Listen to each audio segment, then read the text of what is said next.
Scituate's annual town election is May 20th, 2023, in that Scituate High School gym from 8 a.m. until 6 p.m. And like years past, only one race is contested within that school committee, and it's between Maria Fenwick and Richard Taft. And this won't be Richard Taft's first run for that school committee. It also won't be his second. For a third time, Richard Taft is running for that school committee. He says he represents a voice that he thinks is just not being heard by that committee. If elected, Richard says he'll dive deep into details about school performance because he thinks the school system can do better. This is Meet the Candidate with Richard Taft for Scituate School Committee. Richard Taft, always good to see you. One thing that happened when I emailed you about doing this interview, you responded to me saying, quote, "Of course, I'm just glad you are not tired of me." That gave me a good chuckle. It most certainly did. Look, yes, third time running. 2021 you tried, 2022 you tried. And I'm going to be honest, when two members stepped down during that term, you tried to apply for those. That adds two. This technically is your fifth time. Determined. Let's jump straight to this. Why are you so determined to join this school committee? You're right. It has been 5 times. It has been 5 times. Let me make sure I get myself in order here. I caught you with that, and I know you hate the chair. I know. I can put that out there, but so yeah, why are you so determined? I think that things haven't changed. They haven't changed. The very same things that I ran about in 2021 haven't changed. I think that the good part is, though, that I think they are listening, and but they haven't changed. And what I mean by that is that more or less the view of the school committee is it has the same structure. It has the same, to use their own words, it has the same implicit bias that it had 2 years ago. And they continue to search for their own confirming information for that bias. And by not having a voice on there that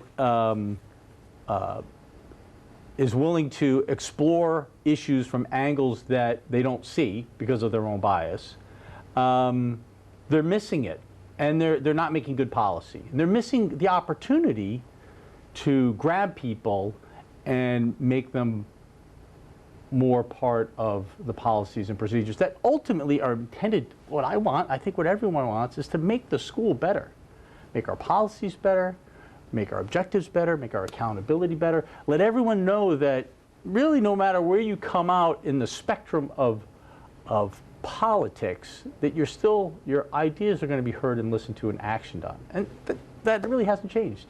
Sure. We'll get into the other topics here in a second, but let's talk a little about you and that current school committee, because I've seen you interact with them in certain environments. And my personal observation is that there's tension. Would you agree with that? So you can see it. So you do. Yeah, I mean, look, I think there's a few things that, one of them is human nature, right? Again, you have, if we really drill down into this and we think about this for a second, I thought about this last night as I listened to them. I've run against two incumbents and lost, okay? So, same people. The two people running, again, this isn't to say that any of these people are bad or anything like that, but this is to explore why they can't seem to grasp or recognize some other ideas and therefore aren't representing the community. Ultimately, the government works better when it can represent everybody, right? And so you can see that from a psychological standpoint, they are, right, they have personified differences in me. So you could see it last night, right? The very first question I answered, everyone decided to have a counterpoint to my answer. And so they've made it personal, when really, and what they should be doing is, let's talk about the ideas. And so this personalization of it, and because I keep running against incumbents, and I'm the only contested elections in all of Scituate every single time, right? It makes it really easy from a psychological standpoint to personalize. Like, well, if we just didn't have to answer these questions that this Richard Taft guy keeps bringing up, boy, our life would be so much easier, right? And I think the other thing that's probably the bigger issue is I think a lot of people in the community have the very same opinions I do, and they see how the ideas and issues that I'm bringing up are personalized to me. They're, in essence, attacking personally me. They don't mean to do it. Again, it's their own bias that's coming out, right? They see that happening. It's like, why would they want to bring forward an idea? And so by their own actions and their inability to see these things, they're excluding the rest of a big portion of the community. Is it a majority of the community? At least 2 elections has indicated it's not, but it's not an insignificant portion of people. It's a lot of people. And I think the more people get to realize that, the more they will change their mind. And so that's why I think I have a chance. If elected, could you support a decision by the school committee that you didn't vote in favor of? Well, could I support it? I don't think there's anything wrong with a 3-2 vote or a 4-1 vote. But as a board, the idea is that you have to almost stand as a board. This is our decision. Well, I guess this is where I would differ with the nature of the question, right? And there's plenty of examples. I mean, we could look at the school, we could look at the select board. They're not always unanimous, right? So I can't agree that you have to have a unanimous decision in order to achieve a result. I think the very nature of debate and difference is the expectation that even some small concession, right, makes that policy better. And look, the very first thing that came up in the last couple of is the whole anti-racist thing, right? Like, is the school system racist or not? Right? That was the premise of the DEI. That was the driving reason. The school is racist. It's a systemically racist system. We must hire a DEI guy. And what I said all along, and the people that were part of it, I said, we don't have to use this philosophy in order to achieve the goal to create an environment that's a good learning environment that welcomes everybody. Been saying that for 2 years. And every time I have to run against somebody that's an incumbent, they change their... Michael Long, right before the election, said, you're right. He said it in the school system's not racist. Cole Brandolini, same thing. It's not systemically racist. Do we have disadvantages? Okay, of course. That's what the data is about. Let's make these things better. Let's address them. Is it racist? And this is the nature of the argument. And so those people change their opinion. And today you can't find that anti-racist statement on the school website. So back to like 3-2, 4-1, they heard me. There's no doubt they heard me. They had to answer those questions, and they've changed. Now, they haven't explicitly come out and said, no, we were wrong. Wouldn't that be great if they did? Because they would they're missing a golden opportunity to first show their humanity. Everyone makes mistakes. Second, to eliminate a reason for people not to want to participate in this idea that somehow we can make our system better by recognizing performance that isn't what we expect, that isn't creating the environment that we want. And by continuing to hang on to this, that's the very nature of bias, right? And that's why I keep running. Let's go on to the current state of the district. Yes. Superintendent, last school committee meeting did present it. It was a lengthy presentation, many slides, a lot of information. I don't necessarily want to go into specific details about certain areas. I just want you to give me your overview. The state of the district, how do you think it is? So he just released that, right, a couple days ago. And I would say, every year that presentation gets better. That's great. And more objective measures get introduced every year. Can I say that's because I raised those issues 2 years ago and continued to raise them? I can't. But it's noteworthy to see that that's what's going on, whether whoever agrees with me or not. I think so that's a great thing. The information is getting better. The objectiveness of the data is getting better. The things, so again, if I was in that room at the time he presented it, these are the things I hear that I express concern over and people I know express concern over. The idea, I think, in the current environment is, and I'm not picking on Scituate Public Schools specifically because it's I think, a nationwide trend, is that there's a feeling among parents that somehow schools have decided to put themselves between the parent and the child. And so we have pillar one, which is home away from home. The descriptions of that, no one can disagree with. So I wrote them down because I want to make sure. It's like, we personalize instruction for every student, and every student is treated fairly and with respect. Okay? No one disagrees with this. Right? These are the underlying principles, kind of like the whole thing with the DEI thing. Like, we don't agree with the goals. And the idea that this is a home away from home, parents, again, we live in the world that we live in, and we do see a reach. I'm not saying that, but we do see a reach in education, in higher education, that's reaching down into K through 12 education, that somehow the school has a right to ideas or influence that in the past they didn't. That was solely the responsibility of the parent. We see it happening. It's in the news. You can't deny it. And yet we have this statement that says home away from home, and when parents say, look, that feels like the same thing. That feels like the school is trying to make the school a replacement for home.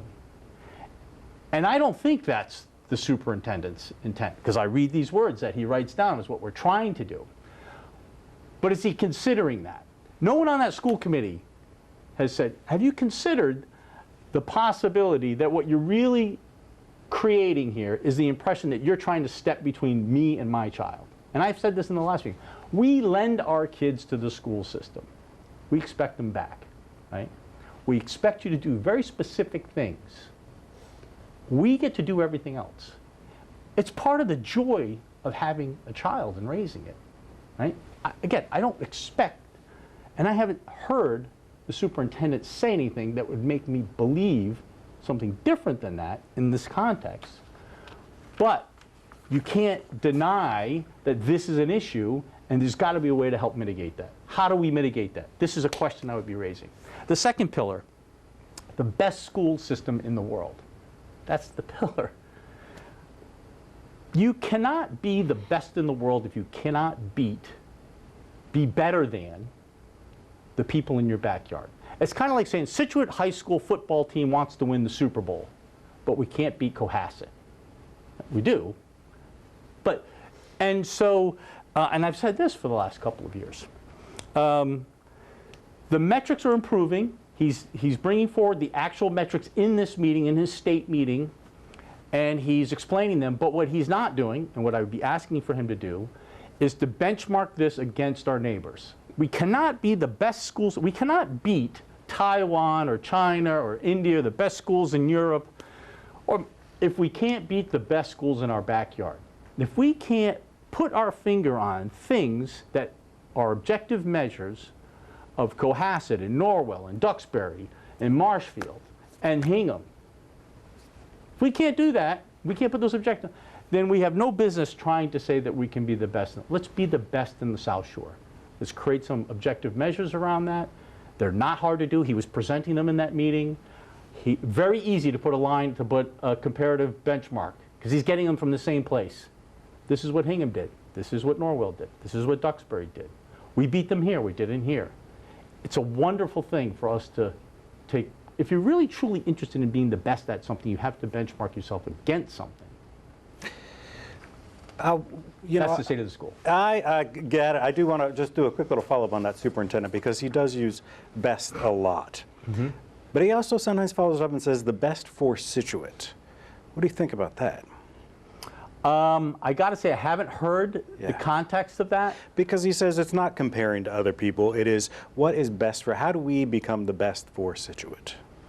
Well, I think it's certainly worthy to recognize that the people that he's responsible and accounting to, which is the people of Scituate, may have interests that are different or unique to Scituate, valuable, true. But again, His second pillar, we're talking about the state of the school, kind of like the State of the Union, right? The state of the school and the things that he and the school committee have decided to make as their pillars, right? I didn't make them, they made them, right? As a school committee, I'd want to be, of course, part of that, and my contribution would be, great, I agree, but you cannot be the best in the world, my goodness, in the world, really high threshold and benchmark. It's such a high threshold and benchmark with no objective measure that is nearly meaningless. Right? Let's make it meaningful. Right? And it's not hard. And I think it's a worthy discussion for the people in that school board. School board, you notice I use that word? Didn't even mean to, did I? No. School committee to say, I think it's this, or I think it's that, or I think it's some measure of SEL, or I think it's some measure of... But my goodness, there's loads and loads and loads and loads of data, and we should be able to benchmark and report that and stand in front of that. Yeah, and that leads to that next question. It is because when the administration presents information, they're frequently asked, you got to provide data and information, data and facts to back everything up. Do you think they're providing that enough? They're getting better. Look, it would be wrong for me not to recognize that the information is getting better, and it would just be kind of like contrarian. I'm not here to be contrarian. The information is getting better. I think that they're listening. I keep saying, like, they hear, whether they think it's me or they think it's somebody else, it doesn't matter. They definitely hear that they're not providing enough information. The information they provide today is light years better than it was 3 years ago. It is, it's still not as good as it could be. Like you look at the school budget from other towns that do a detailed budget, it's a lot more detailed. And so when you look at, so I used to be able to download the whole, I was able to easily find the whole curriculum online with a description. It was a description. It wasn't what I would call a syllabus and details of what's in the curriculum, but it was a nice description. It's very hard for me to find that again today. So my feedback's like, can we make it a little bit easier? Maybe I'm just not looking in the right place. A lot of times the guy making the problem is the guy in the mirror, right? But I think we could do better at the transparency of our curriculum, what it really means. Parents shouldn't have to find out the information in the backpack of their child. They should be part of the education, but at the same time, they should be able to look online and see, like they recently had a new women's study. It was released, I don't know, it was like a month ago, maybe 2 months ago. Great. What's in that? What was the syllabus for that? They had it in the meeting. They should have been able to say, here it is. And, go look at it. Now, maybe it's just me. Maybe I would, but I think there would have been a lot of people that would have looked at that because it was a new topic. It was an AP course. I think it was an AP course. No, I take that back. It wasn't an AP course, but it was a new topic. They needed a presentation with a student. It would have been great to say, okay, my own personal senses, I would have liked to see what that syllabus was. I might want to read one of those books. Outside academics, I want to ask you about real life skills. How do you think Scituate Public Schools does teaching kids real life skills? By real life, we're talking taking care of your 401ks, rent, taxes. The school does a program called Credit for Life. And what happens is the students, I think they're juniors, they go to a seminar and they pick a job. That job then are told what their salary is. Then they have to look at their expenses with like rent and car payments and food and bills. And it's fascinating to watch these kids have this wake-up call because half of them go back and they're like, I got to pick a different job. This just isn't working. And I think, for me, I think this should be a mandatory class for the entire year. I didn't realize that was a class. Yeah, well, it's not a class. It's just the program. Yeah. It's one day out of the year that they go do this. What do you think about that? What do you think? Real life skills. Are there enough opportunities for students in the schools? I guess I don't know is the answer to that Sure. question.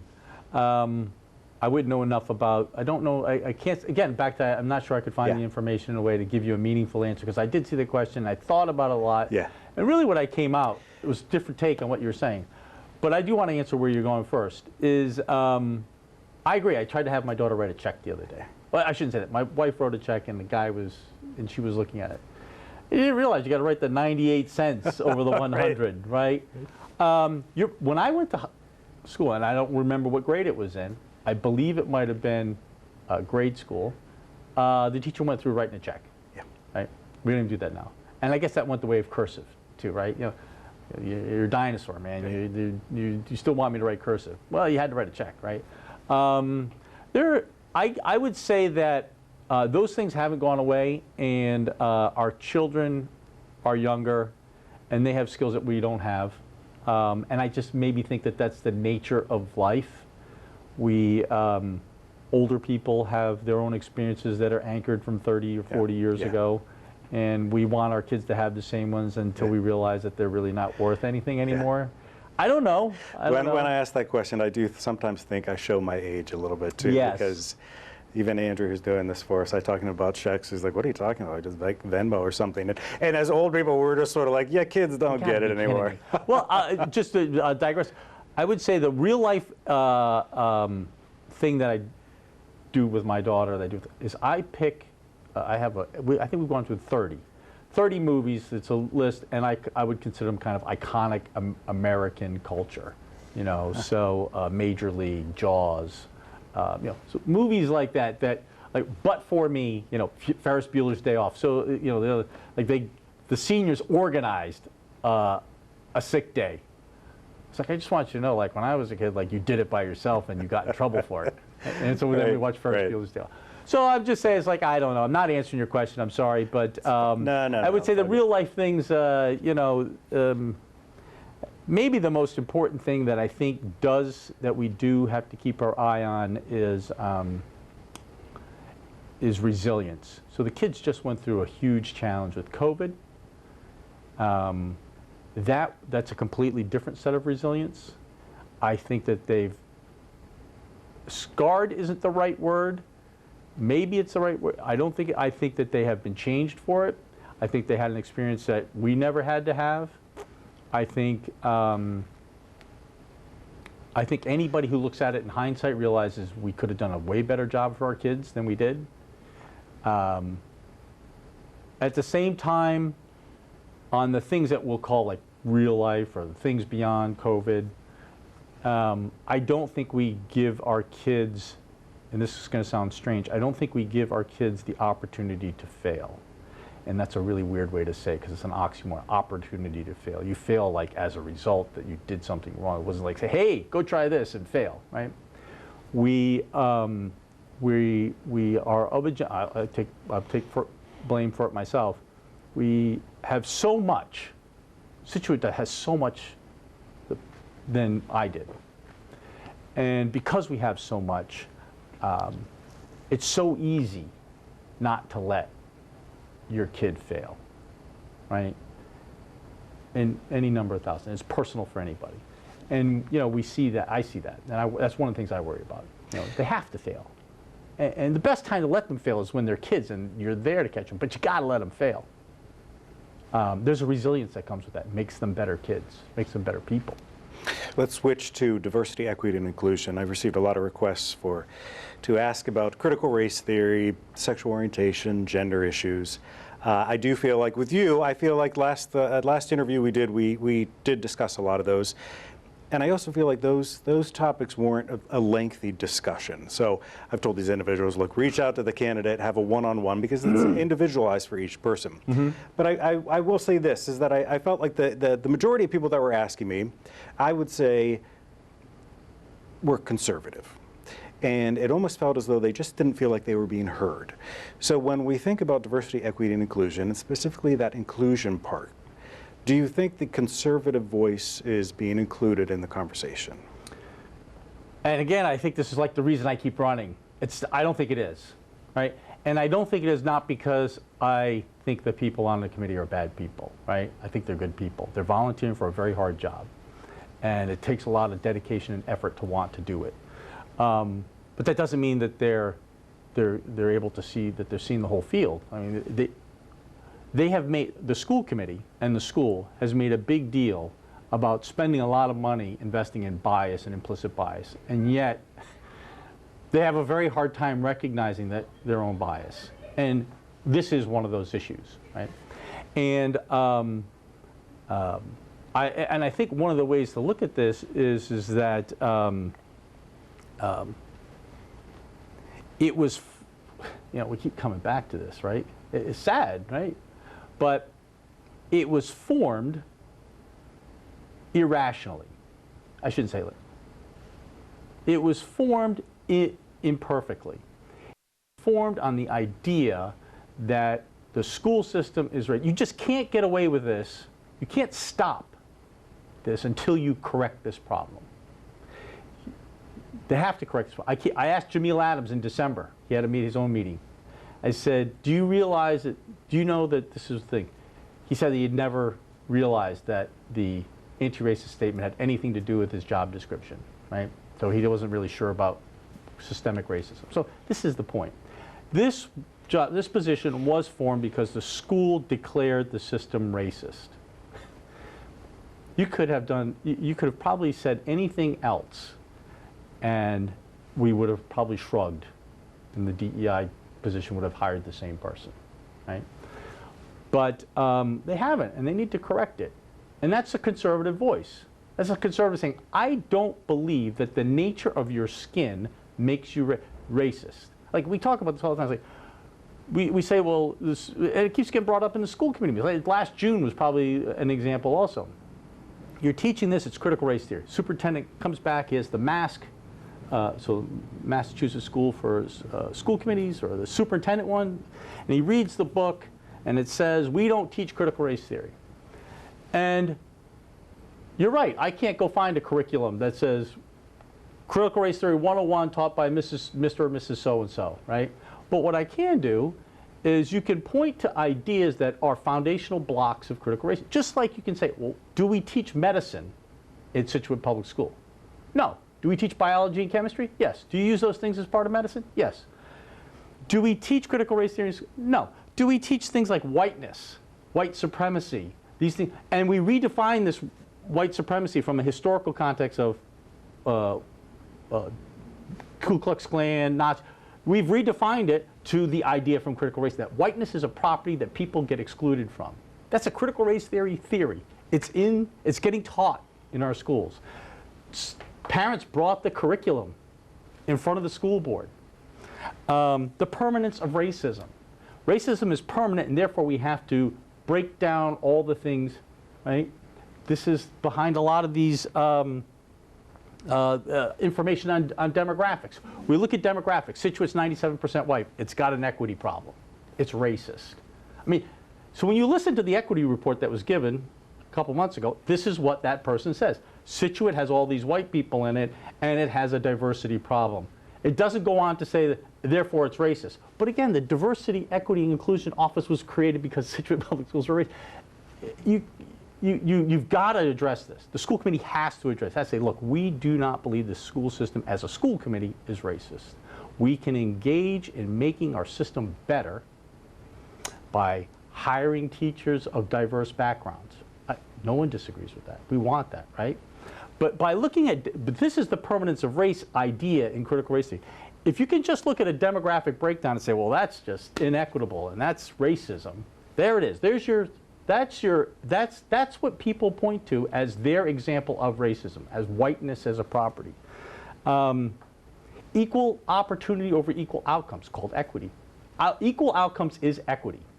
Read any definition, and in that definition, it will say equal outcomes. Notwithstanding if you're not talking about stock from a company, right? But if you're talking about in this context, equal outcomes. That's not equal opportunity. Equal opportunity. We want everyone to have an equal opportunity, equal access to the best classes we can provide. We can't guarantee they all get an A, right? The student has a responsibility to achieve, right? That is not equity. Equity is equal outcomes. And anytime you see people talk about these things, they really talk about equal opportunity. They're not talking about everybody getting an A. And so that's different. So you know, you keep on going on and on. These are critical race theories that are being injected into policy.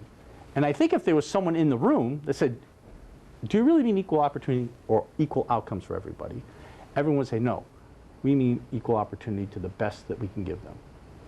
Matt Brown is a popular and sometimes controversial cartoonist around here. He recently did post this cartoon on social media.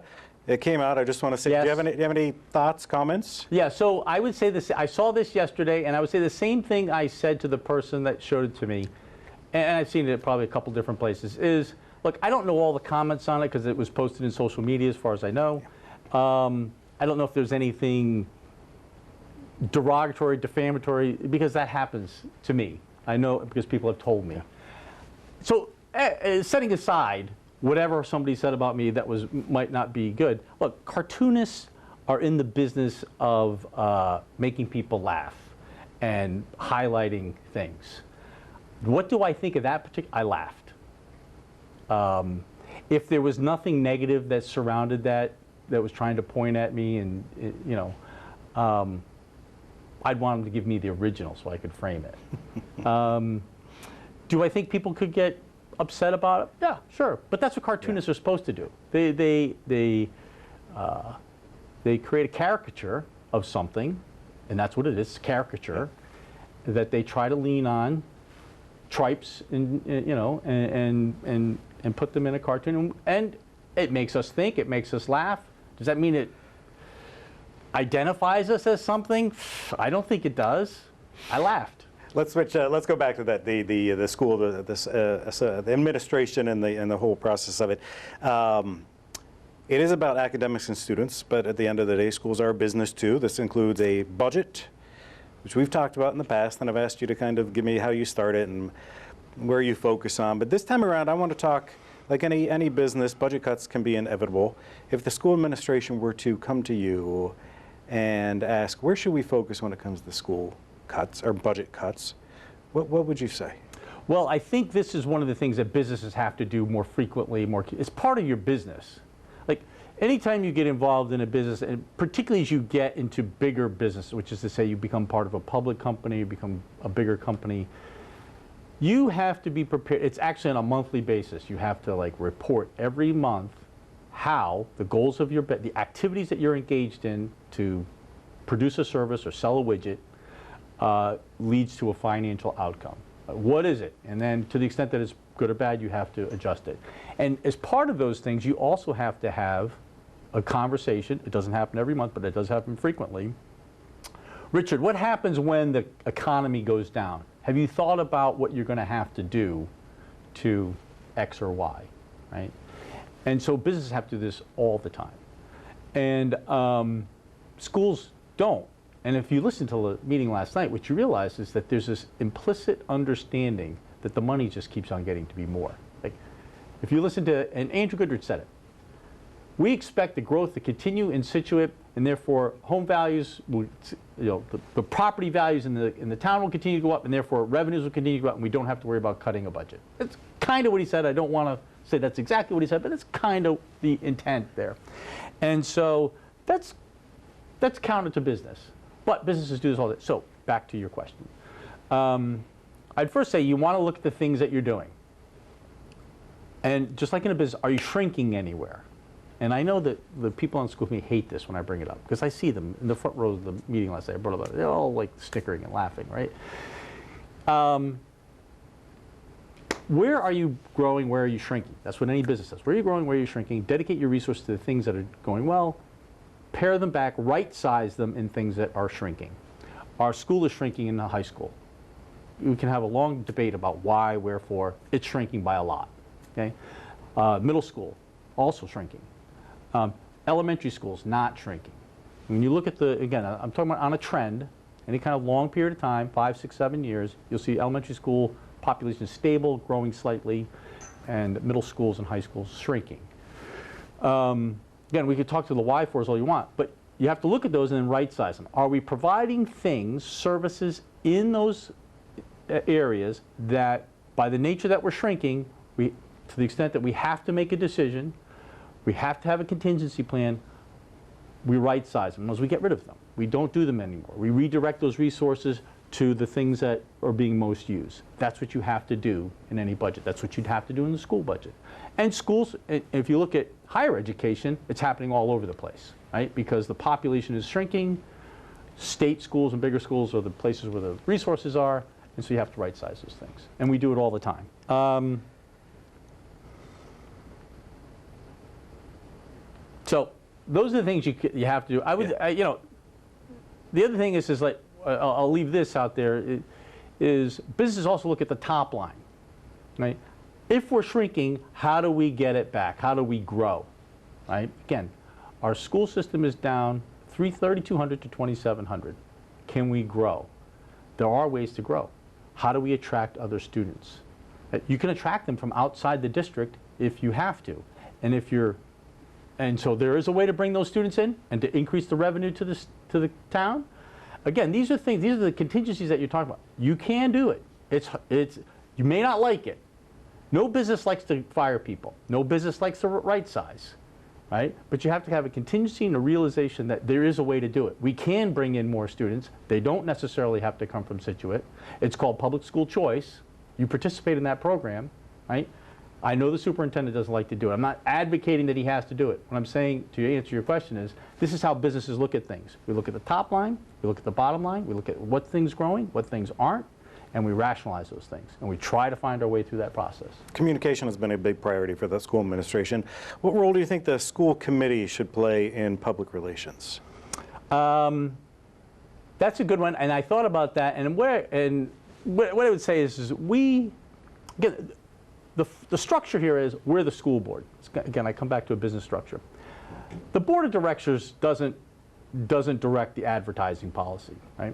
The school board doesn't necessarily, right, direct what we'll call the public relations communication of the school. What it does is it sets policy, and what it does is it asks for accountability. Why aren't we doing a better job communicating this, Mr. Superintendent? Can we do a better job doing that? Should we be engaged in Facebook or you name the medium? It doesn't matter, right? That's the school board's job. Now, to the extent that school committee members, want to engage in something, as a school committee, that would be different. So that would be like, do they decide to have their own communications, comms part of it? I think that would probably be unwieldy since they meet once a week. That's plenty of communication there. Just to kind of dovetails with your other questions, like, should school committee members then be part of? So now we're kind of drilling into the finer, the granularity of the finer details. I don't think the school committee members have given up their right to free speech as part of being on the school committee. To the extent that they want to participate, Michael Hayes famously participated, right? Led to his demise. You got to be careful, right? I don't like to, I really not a big fan of social media. I guess it's a generational thing. I do use it though to go out and find information, but I don't necessarily see it as a useful medium. But that doesn't mean that the school committee members give up their right to participate in those things. Let's talk about the school committee meeting format. There have been a lot of comments about the format, specifically with public comment, which happens once at the beginning of the meetings. Do you agree with that? I think that, you know, you asked it, and then I thought about last night. And Andrew Goodrich had said something about the actual select board meetings. And he was like, this is broken. We need to and I talked to this guy in Seattle, and he had this idea, and he went over the idea.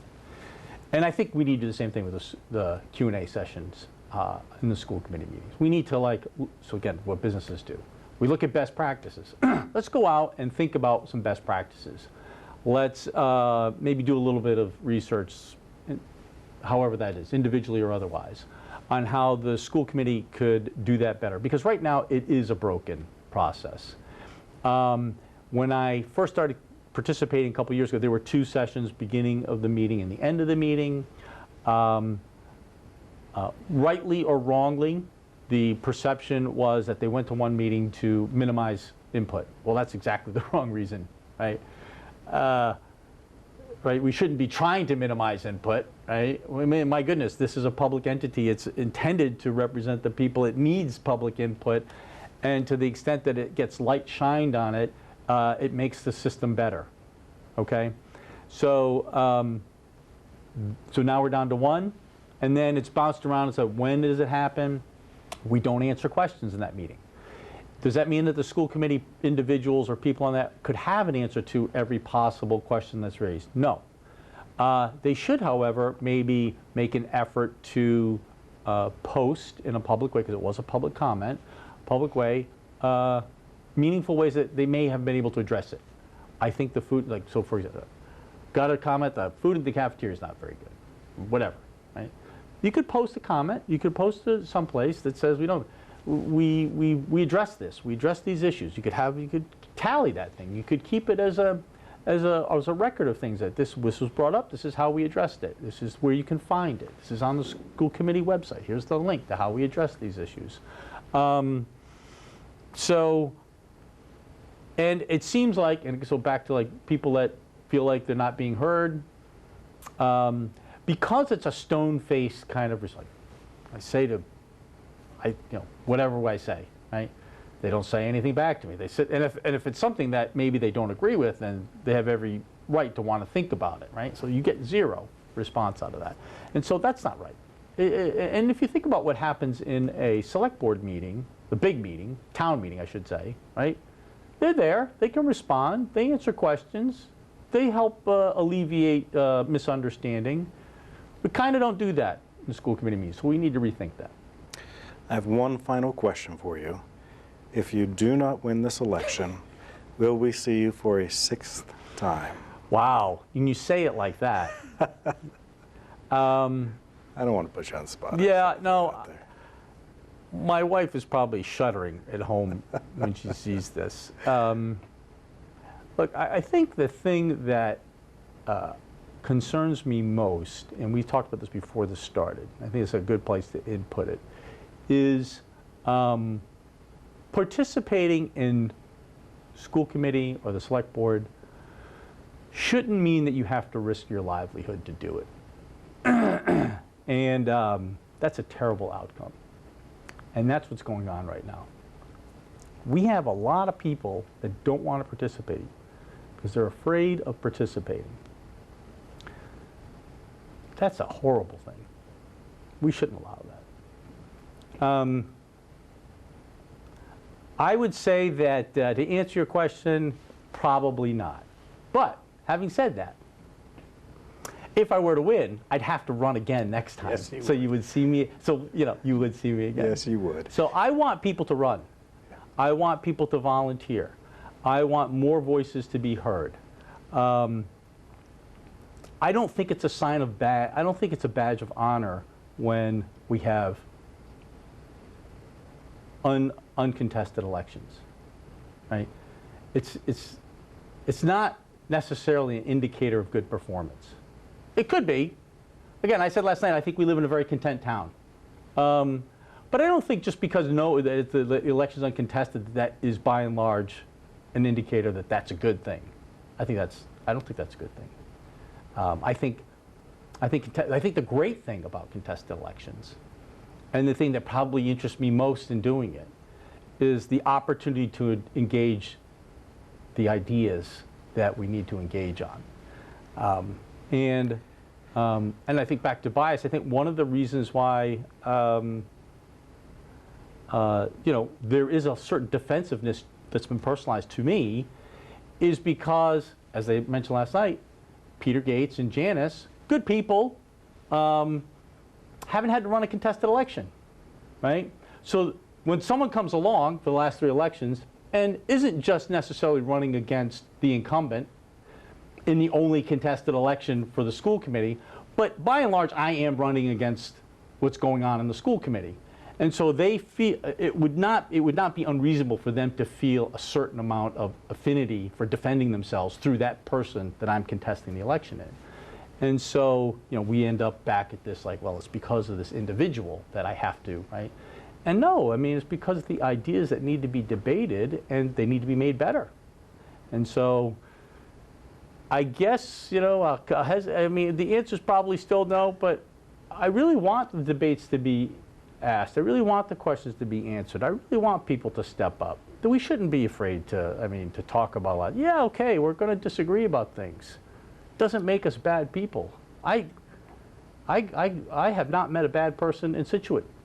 They're out there. I'm sure there's a few of them out there. I haven't met a bad one in the select board. I'm sure they don't agree with me. None of them have put me as number one on their list. But we need more of them. So that's all I'd say. Got it. You're welcome. Richard Taft, always appreciate your time. Yeah, my pleasure. Good luck May 20th. And remember that town election, May 20th, Situate High School gym, 8 a.m. to 6 p.m.